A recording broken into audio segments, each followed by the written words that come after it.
Circulation and transformation are the basic characteristics of life.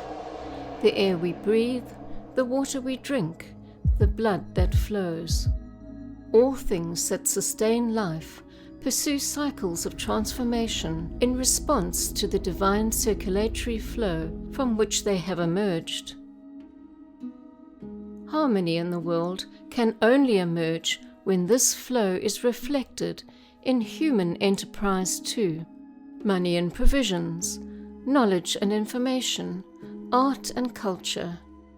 Free circulation determines the well-being and steady evolutionary transformation of all things. In this scenario, consciousness is the most important factor. Resonance with the flow creates upward spiraling into ever higher levels of synthesis. Dissonance sends it into a downward spiral of intensified separation and unresolved conflict. We can see this phenomenon in action globally as worldwide emergencies pile up and international cooperation stalls at a point of supreme crisis. This cannot be sustained indefinitely, for crisis, by definition, is a point at which change must come.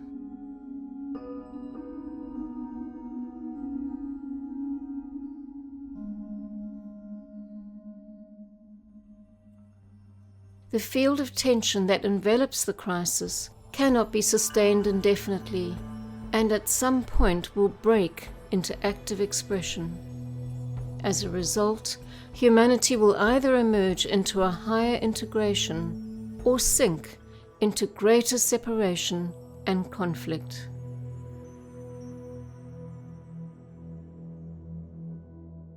The mounting tension in world politics is illustrated in the diagram by political scientists Thomas Hale and David Held.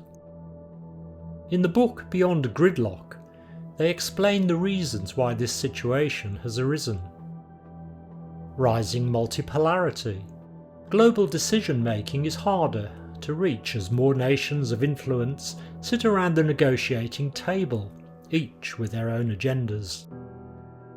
Harder, more complex problems. Due to deepening interdependence, a host of new social, environmental, and cultural issues have arisen, which nations often disagree upon.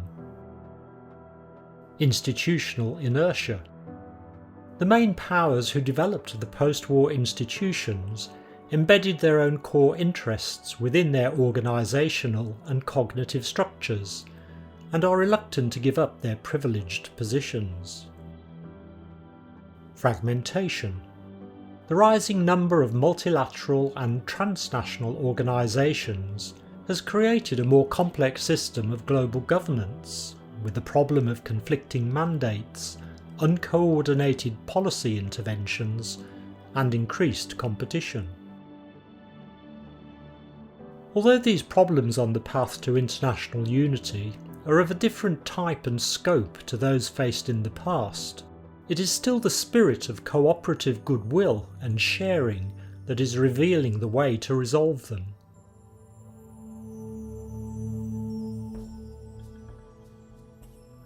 While restoring progress is not simple, the underlying state of consciousness required is straightforward and active in numerous thinkers, institutions, government officers, and movements around the world.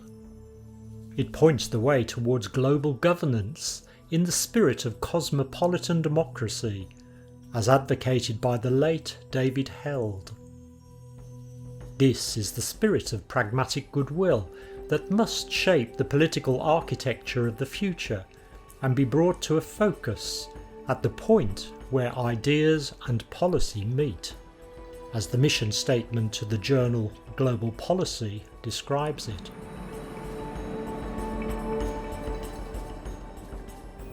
On another turn of the spiral, the abstract practicality of white magic works in this way too.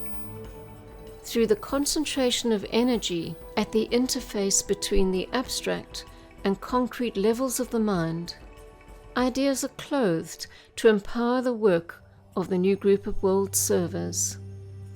In its turn, this group scales down ideas into practical ideals to provide credible policies for change. The application of white magic to the problems of humanity is an essential service activity to humanity.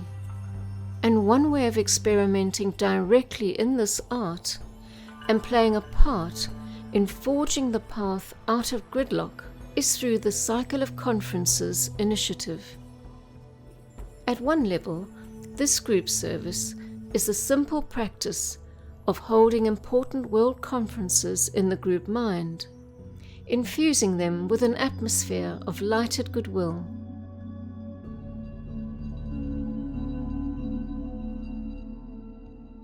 For students of white magic, however, this service involves learning to work with the higher correspondence of the energy of goodwill, the will to good.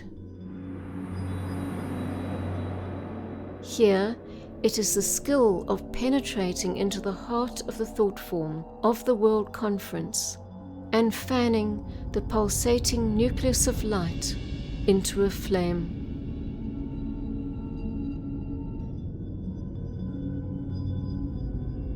This involves a developing ability to extend the gaze of the soul into the lower worlds through the medium of the Eye of Shiva and the Ajna Center, working together as an integrated unit.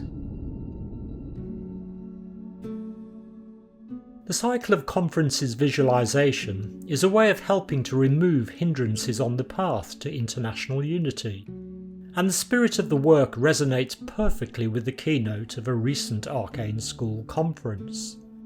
Let the forces of creative life circulate and the law of elevation control.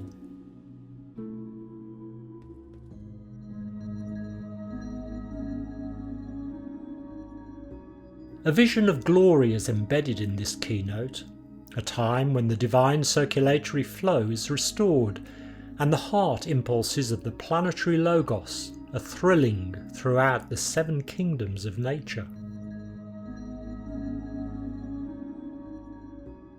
As the old commentary puts it, when the heart of the body throbs with spiritual energy, when its 7-fold content thrills under the spiritual impulse, then the currents spread and circulate, and divine manifestation becomes a reality. The divine man incarnates.